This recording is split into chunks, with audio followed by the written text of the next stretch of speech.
L'étoile de David. Qui n'a pas entendu parler de l'étoile de David? Et nous pouvons avoir des conceptions concernant la parole de Dieu qui nous ont été transmises par différentes personnes, mais qui sont en réalité erronées.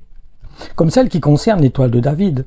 Personnellement, je ne comprenais pas avant pourquoi les sectes sataniques utilisent cette étoile pour représenter leur Dieu. Mais en réalité, il n'est jamais question d'étoile de David dans les Saintes Écritures. Le seul moment où il est question d'étoile, c'est lorsque le peuple hébreu s'est tourné vers un Dieu qu'ils avaient représenté sous la forme d'une étoile. En effet, voyons cela dans Amos 5, 25 et 26. « M'avez-vous offert des sacrifices et des offrandes dans le désert pendant 40 ans, ô maison d'Israël?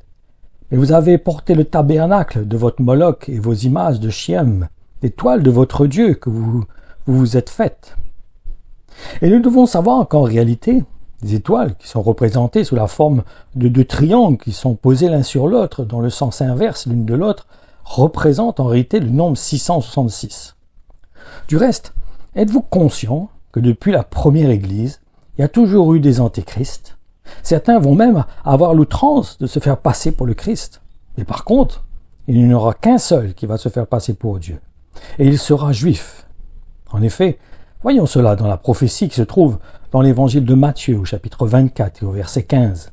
« Quand donc vous verrez l'abomination, profanation annoncée par le prophète Daniel s'établir dans le lieu saint, que celui qui lit comprenne. » Ma conclusion, c'est vraiment important d'avoir la sagesse qui animait les chrétiens de Bérée. En effet, ceux-ci étudiaient les Saintes Écritures pour s'assurer que ce que disaient les apôtres était bien en accord avec la parole de Dieu.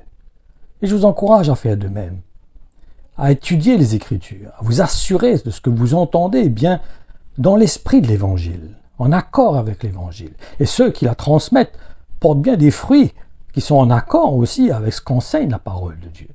Parce qu'il ne suffit pas d'enseigner des bonnes choses, il faut que notre vie aussi soit approuvée par le Saint-Esprit. Autrement, ce que nous entendons touche juste notre intelligence, elle n'atteint pas notre cœur. Mais ça nous perturbe malgré tout, parce que notre intelligence, quand elle est enseignée, mal enseignée, elle va perturber notre perception des choses de l'esprit.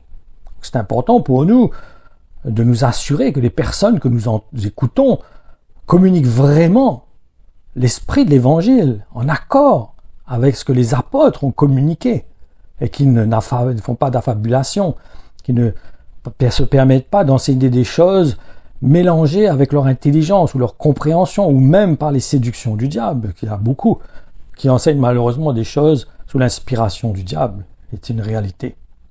Donc soyez vigilants, que le Seigneur vous bénisse.